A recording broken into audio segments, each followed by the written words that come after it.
শুক্রবার পুরো বিশ্বের নজর কেড়েছিল আলাস্কায় ট্রাম্প পুতিনের বৈঠক। কোনো চুক্তি না হলেও ইতিবাচকভাবেই শেষ হয় দুই পরাশক্তি দেশের শীর্ষ নেতার মধ্যকার আলোচনা। সেই বৈঠকে বিনিময় হয়েছে ব্যক্তিগত চিঠিও। তবে এই চিঠি বিনিময়ে অংশ নেয়া দুই নেতার মধ্যে ঘটেনি। আলাস্কার বৈঠকে ট্রাম্পের সঙ্গে যাননি তার স্ত্রী মেলানিয়া ট্রাম্প। তবে তিনি ব্যক্তিগত একটি চিঠি পাঠিয়েছেন, যার প্রাপক রাশিয়ার প্রেসিডেন্ট ভ্লাদিমির পুতিন। তিনি ইউক্রেন যুদ্ধ রাজনৈতিক বা সামরিক সংকট ছাপিয়ে নিরীহ শিশুদের সুরক্ষার ব্যাপারে উদ্যোগ নেয়ার আহ্বান জানিয়েছেন।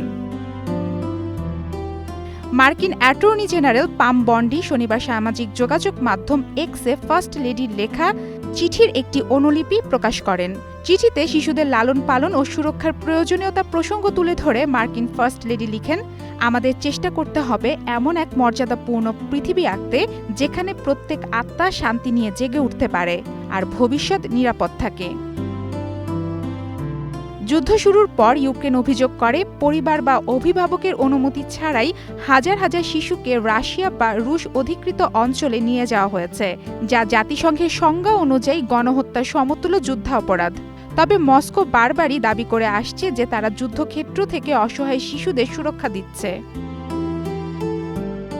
শিশুদের সুরক্ষায় মেলানিয়ার চিঠির ব্যাপারে ইউক্রেনের পররাষ্ট্রমন্ত্রী জানিয়েছেন, শনিবার ট্রাম্পের সঙ্গে ফোনালাপে প্রেসিডেন্ট ভলোদিমির জেলেনস্কি যুক্তরাষ্ট্রের ফার্স্ট লেডিকে কৃতজ্ঞতা জানিয়েছেন। জাতিসংঘের মানবাধিকার দপ্তর জানিয়েছে, 2022 সালে ইউক্রেনে পূর্ণমাত্রার আগ্রাসন শুরুর পর থেকে রাশিয়া লক্ষাধিক ইউক্রেনীয় শিশুর জীবন দুর্বিষহ করে তুলেছে এবং তাদের অধিকার লঙ্ঘন করেছে। মারফতুন রুচি, স্টার নিউজ।